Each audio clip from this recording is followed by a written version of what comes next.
नवी मुंबई महानगरपालिका माध्यमिक शिक्षण विभाग द्वारा प्रस्तुत। नमस्ते छात्रों, मैं आपका हिंदी अध्यापक गेनू लोखंडे हूँ। आज हम इस वीडियो में व्याकरण के बारे में जानकारी लेंगे। भाषा हमारे जीवन का अविभाज्य अंग है और भाषा की शुद्धता के लिए व्याकरण जरूरी है। तो चलिए आज हम उपसर्ग और प्रत्यय की जानकारी लेंगे। उपसर्ग एवं प्रत्यय। तो चलिए शुरू करते हैं। तो सबसे पहले बात करते हैं उपसर्ग क्या होता है।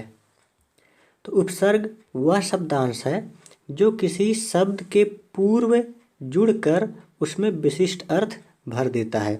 जैसे हार शब्द के पूर्व आ जोड़ने से आहार बन जाता है, अतः आ शब्द क्या है, एक उपसर्ग है। ठीक है, यानी कि अगर कोई मूल शब्द है, उस मूल शब्द के पहले कोई पद जुड़ता है तो एक विशिष्ट अर्थ वाला शब्द बन जाए तो इस पहले वाले पद को क्या कहते हैं, उपसर्ग कहते हैं। ठीक है, यानी कि आपको उपसर्ग को पहचानने के लिए संधि विच्छेद आनी चाहिए और उसमें आपको ये भी पता लगाने आना चाहिए कि इस शब्द में मूल शब्द क्या है, उसके पहले जो पद होगा उसी पहले पद को कहेंगे उपसर्ग। यानी कि उपसर्ग क्या होता है, किसी मूल शब्द के पहले जुड़े हुए पद को उपसर्ग कहते हैं। ठीक है, उसके बाद प्रत्यय देखते हैं क्या होता है। तो प्रत्यय क्या होता है, तो वह शब्दांश जो मूल शब्दों के अंत में जुड़ करके उनके अर्थ में विशेषता या परिवर्तन ला देते हैं, वे प्रत्यय होते हैं। ठीक है, जैसे अगर कोई शब्द सुंदर है, यानी कि एक सुंदर शब्द के अंत में ता जोड़ने पर सुंदरता शब्द बन जाता है, अतः ता एक प्रत्यय है। ठीक है, यानी कि अगर किसी शब्द के, जैसे अगर कोई मूल शब्द है उसके बाद में कोई उत्तर पद जुड़े तो उस उत्तर पद को क्या कहते हैं, प्रत्यय कहते हैं। ठीक है, तो उपसर्ग और प्रत्यय में समझने के लिए आपको संधि विच्छेद आनी चाहिए और आपको ये पता लगाने आना चाहिए कि मूल शब्द क्या है। ठीक है, यानी कि मूल शब्द के बाद में जो शब्द होगा उसे कहेंगे प्रत्यय और मूल शब्द के जो पहले होगा उसे कहेंगे उपसर्ग। ठीक है, जैसा कि हम लोगों ने भी ऊपर देखा। तो कभी कभी कुछ ऐसा होता है कि कभी कभी एक ही मूल शब्द में उपसर्ग एवं प्रत्यय दोनों का प्रयोग होता है। ठीक है, हालांकि ऐसा बहुत कम होता है कि जब किसी मूल शब्द में उपसर्ग एवं प्रत्यय दोनों लगे हों, लेकिन कभी कभी कुछ शब्द ऐसे होते हैं जिसमें उपसर्ग एवं प्रत्यय दोनों का प्रयोग होता है। जैसे स्वतंत्रता शब्द में अगर देखा जाए तो यहाँ पर मूल शब्द है तंत्र। ठीक है, लेकिन इससे पहले स्व का प्रयोग हुआ, यानी कि स्व उपसर्ग है और ता इसमें प्रत्यय है। ठीक है, तो स्वतंत्रता शब्द में स्व उपसर्ग है और ता प्रत्यय है और मूल शब्द है तंत्र। ठीक है, तो स्वतंत्रता शब्द एक ऐसा शब्द है जिसमें उपसर्ग एवं प्रत्यय दोनों का प्रयोग हुआ है। ठीक है, कभी कभी दो प्रत्ययों का एक साथ प्रयोग होता है। जैसे समझदारी शब्द में यहाँ पर मूल शब्द है समझ, लेकिन इसमें दो प्रत्यय, एक दार और एक ई। ठीक है, तो समझ में दार और ई जुड़ करके बन गए समझदारी। ठीक है, तो इस तरह से कभी कभी मूल शब्द में उपसर्ग एवं प्रत्यय दोनों जुड़े होते हैं, कभी कभी उसमें दो प्रत्यय एक साथ जुड़े गए होते हैं। ठीक है, लेकिन अधिकतर ऐसा होता है कि एक ही उपसर्ग होगा या फिर एक ही प्रत्यय होगा। तो चलिए इस पर कुछ प्रश्नों को देखते हैं जो परीक्षाओं में पूछे गए हैं। ठीक है, जैसे इसमें दिया है कि निम्नलिखित में से उपसर्ग रहित शब्द कौन सा है। तो उपसर्ग रहित का मतलब क्या होता है कि जिसमें उपसर्ग ना हो। तो अगर जिसमें उपसर्ग नहीं होगा तो उसमें क्या होगा, प्रत्यय होगा। ठीक है, तो उपसर्ग नहीं होगा यानी कि यहाँ पर देखेंगे मूल शब्द के पहले कोई पद जोड़ा गया है कि नहीं जोड़ा गया है। तो जैसे इसमें पहले में क्या है, सुयोग।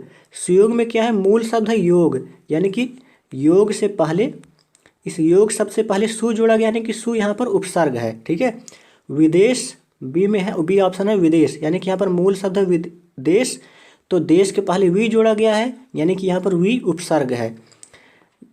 सी ऑप्शन में यहाँ अत्यधिक है, अत्यधिक में क्या है, अति उपसर्ग है। ठीक है, तो देखिए ए बी सी में तीनों में उपसर्ग हैं और यहाँ पर सुरेश में क्या आता है, सुर, सुर धन ईश, यानी कि सुर मूल शब्द पहले है, उसके बाद ईश यानी कि यहाँ पर प्रत्यय लगा है। ठीक है, तो ए बी और सी ये तीनों ऐसे शब्द हैं जिसमें उपसर्ग का प्रयोग है। डी एक ऐसा शब्द है जिसमें उपसर्ग का प्रत्यय नहीं, यानी उपसर्ग का प्रयोग नहीं, यानी कि प्रत्यय का प्रयोग है।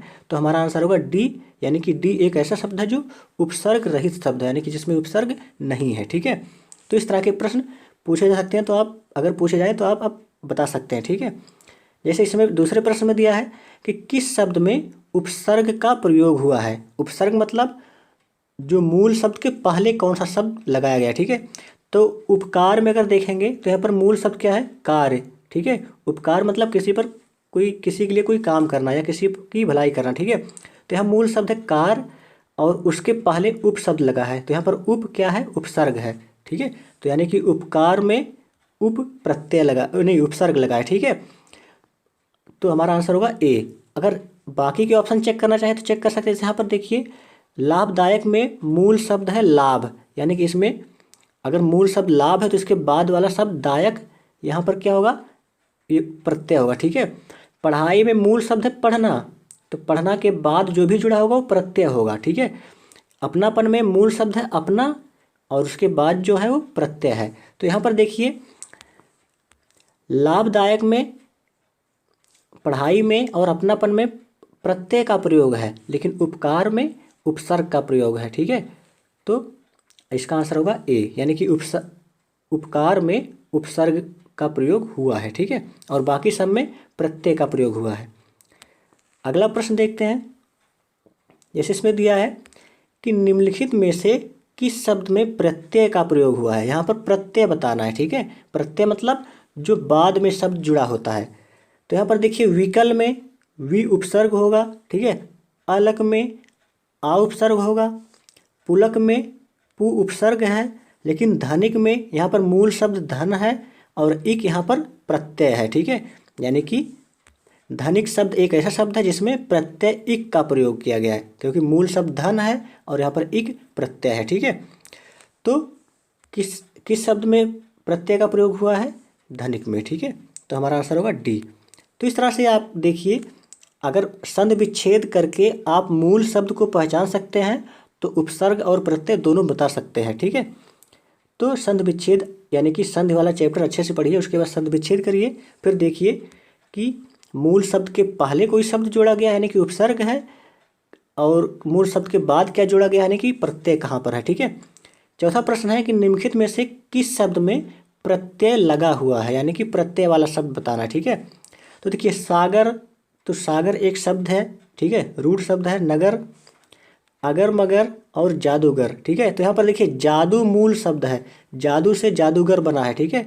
तो जादूगर के बाद यहाँ पर प्रत्यय लगा है, यानी कि ये क्या होगा, डी ऑप्शन होगा हमारा आंसर होगा, क्योंकि जादूगर में यहाँ पर प्रत्यय लगा हुआ है, यानी कि मूल शब्द जादू है उसमें प्रत्यय लगा करके जादूगर बनाया गया है, ठीक है।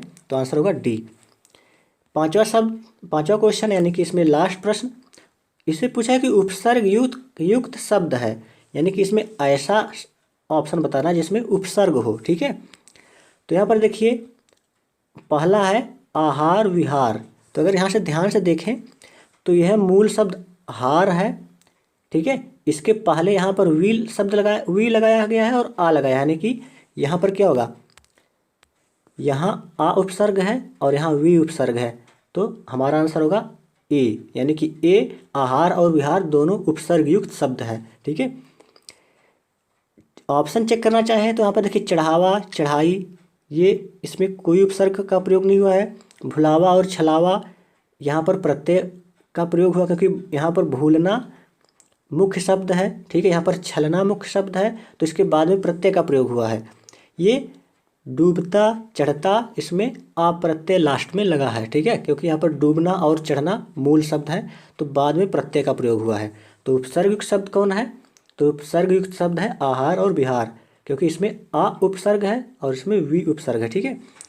तो इस तरह से प्रश्न परीक्षा में पूछे जाते हैं। अधिकतर लोग उपसर्ग और प्रत्यय पढ़कर छोड़ देते हैं, लेकिन ये नहीं देखते कि अगर ये बताना हो किस शब्द में उपसर्ग होगा, किस शब्द में प्रत्यय होगा, तो उसे कैसे बताएंगे, ठीक है।